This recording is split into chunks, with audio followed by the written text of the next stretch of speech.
Yeah.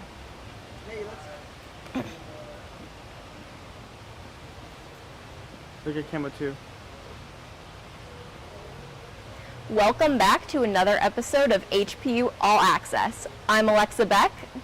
And I'm Rihanna Rosenthal. This Monday, the Vatican announced that Pope Francis, head of the Catholic Church, had passed away at 88 years old. The news came less than 24 hours after the Pope made his final public appearance on Easter Sunday.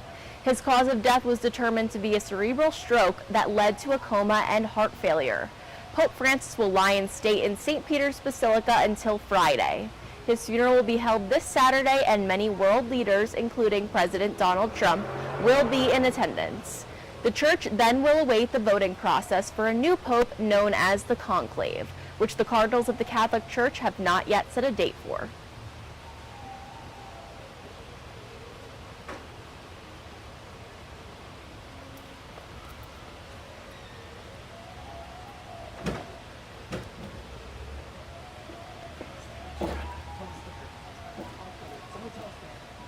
And now we have Adriana Myers here with us today. Thanks, Alexa. The governor of North Carolina is offering rewards for several unsolved homicides in the Piedmont Triad. Governor Josh Stein's office announced on Tuesday that it is offering $25,000 cash rewards for any information that leads to an arrest in 3 unsolved murders in the Triad, including one that has been the subject of an award-winning Fox 8 miniseries. The victims are Nancy Harvey in 2013 and John Boone and Jacqueline Chambers in 2022. Anyone with information about these deaths should contact the respective police department depending on the location of the homicide. Reporting for All Access, I'm Adriana Myers.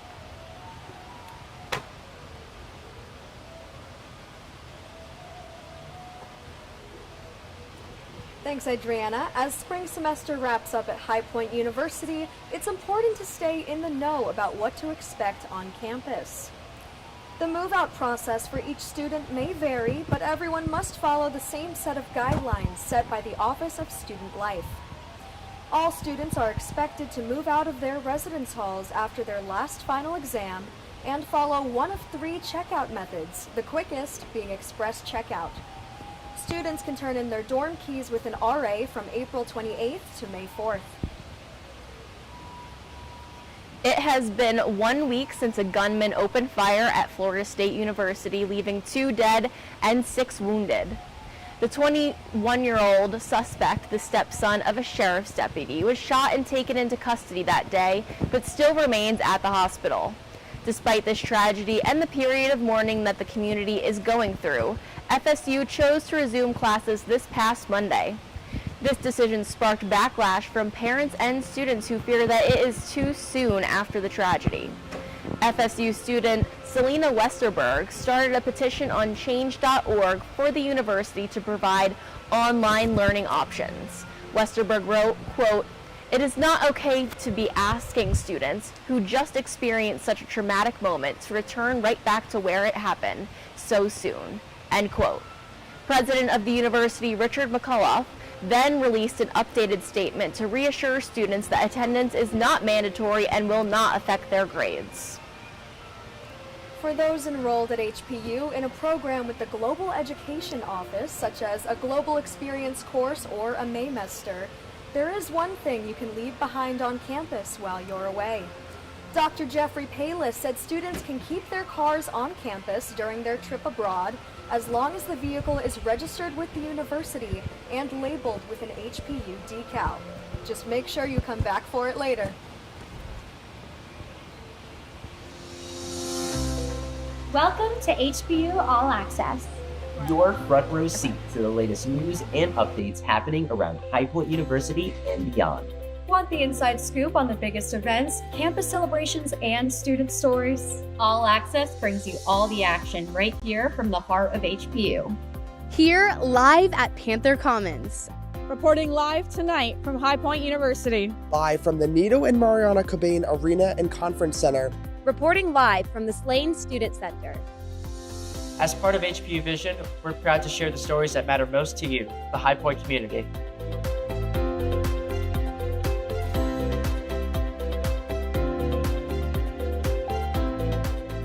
Tune in to HPU All Access, where you're a part of something greater. Stay informed, stay connected.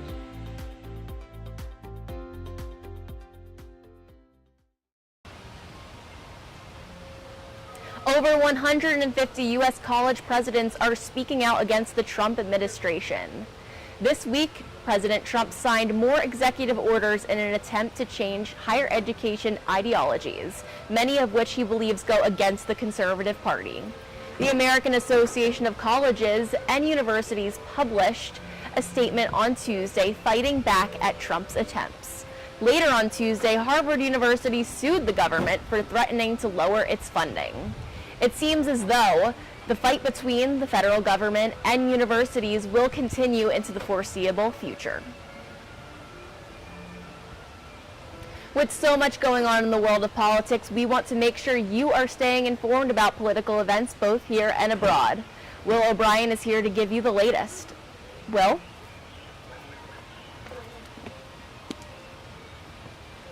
Thanks, Alexa. In a stunning update, Senior Senator of Illinois Dick Durbin announced he will not be seeking re-election to the Senate for a sixth term in 2026.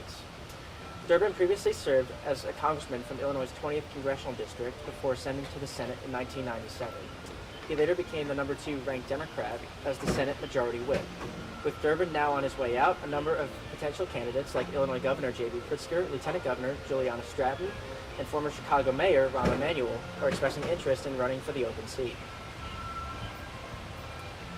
Well, I can't believe I'm actually saying this, but this is my final time on the air giving you the political update for HPU All Access. It's been an extraordinary journey since I started here as a freshman 4 years ago. Having the opportunity to serve the club in this role as SGA Senator and later as Director of News has been one of the most rewarding experiences of college, and it's been the pleasure of my life.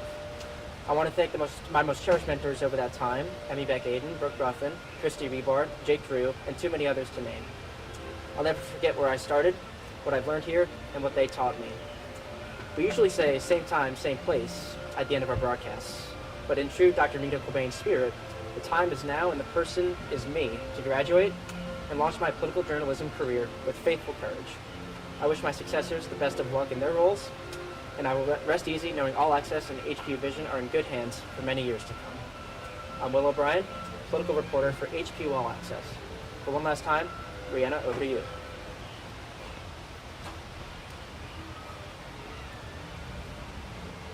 Thanks, Will. HPU's 2025 commencement ceremony will take place at the Cobain Arena on Saturday, May 3rd in 2 sections, separated by the type of degree. Undergraduate students earning a Bachelor of Science degree will walk the stage Saturday at 9 a.m., and those earning a Bachelor of Arts degree will walk at 2:30 p.m. Students can hold up to 7 tickets maximum for friends and family, and seating inside the arena is on a first-come, first-served basis. Online scamming is a known problem for the world since it encountered the digital age. A new report from the FBI states that scammers stole a record $16.6 billion in 2024, which is a 33% increase from 2023. It is noted that this figure is also an undercount, as it only includes cases reported to the FBI.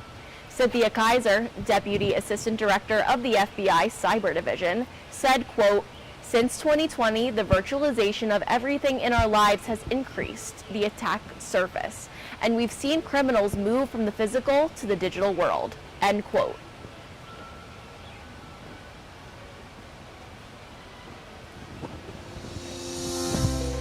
Welcome to HPU All Access, your front row seat to the latest news and updates happening around High Point University and beyond. Want the inside scoop on the biggest events, campus celebrations, and student stories? All Access brings you all the action right here from the heart of HPU. Here, live at Panther Commons. Reporting live tonight from High Point University. Live from the Nito and Mariana Cobain Arena and Conference Center. Reporting live from the Slane Student Center. As part of HPU Vision, we're proud to share the stories that matter most to you, the High Point community.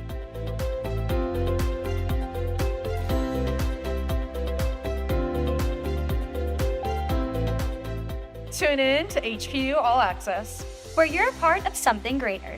Stay informed, stay connected.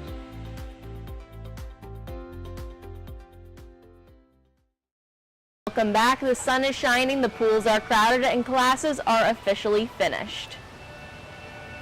As we wrap up the end of the year celebrations, one yearly tradition is seeing Twiggy the squirrel.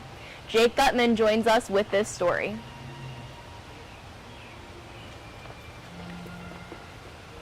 High Point University wrapped up its lively celebration for Earth Day with its annual festival on campus.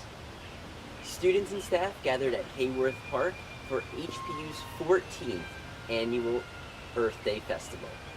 The local eco-friendly vendors came, as long as some live music and a highlight performance by Twiggy the water skiing squirrel. The festival brought the campus community together to promote sustainability and environmental awareness in a fun and engaging way. Reporting for HPU All Access, I'm Jake Gutman. Back to you.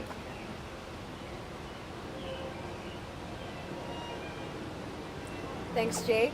While our students spread their purple pride in their caps and gowns at graduation, the rest of the U.S. plans to dim down on color.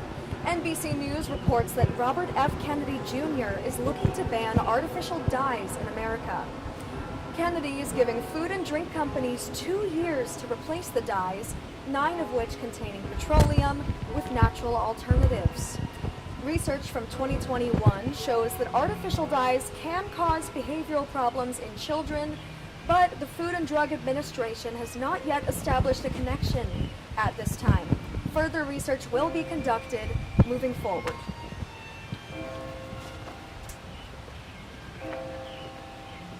Well, it's been a busy week in the world of sports, and our own Jake Vesey is here with the Inside Scoop. Jake?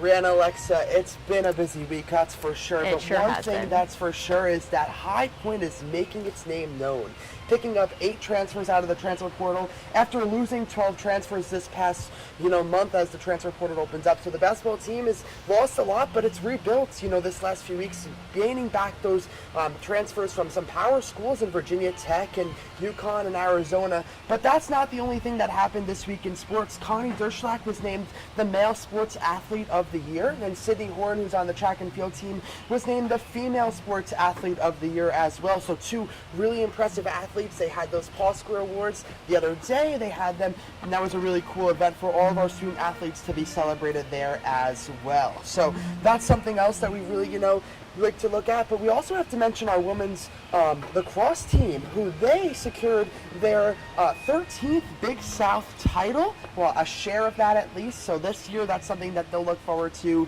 as they have the opportunity to play for yet another NCAA appearance.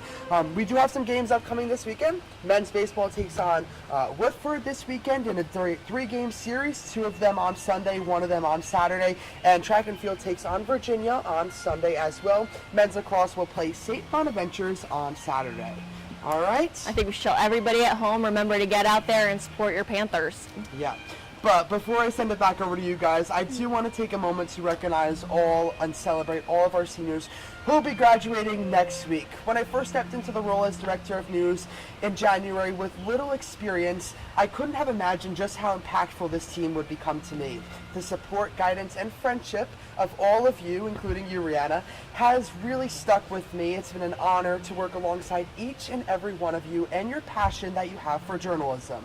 We've worked together to solve problems, we've laughed, we've fought, and we've even bonded over little things. I want to give a special shout out to some of our seniors, Willow Bryan, Cassandra Kreischnick, and Rihanna Rosenthal, who will be moving on next week. And of course, those of you behind the scenes in the control room, Jake Drew, Cameron Christie, all of you that make this show possible each and every week and every time we go live.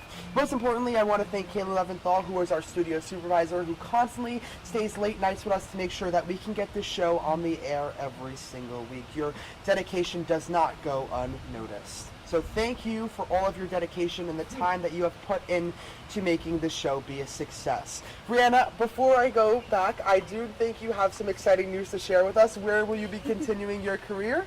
Well, yes, I do have some exciting news. As of about a month or 2 ago, I accepted an offer with WVVA in West Virginia. I will be the morning anchor and producer. Awesome. Well, congratulations to you. Thank you. Okay. It's a whole new adventure, brand new start. And I'm going to take everything I learned from here with me. Believe that.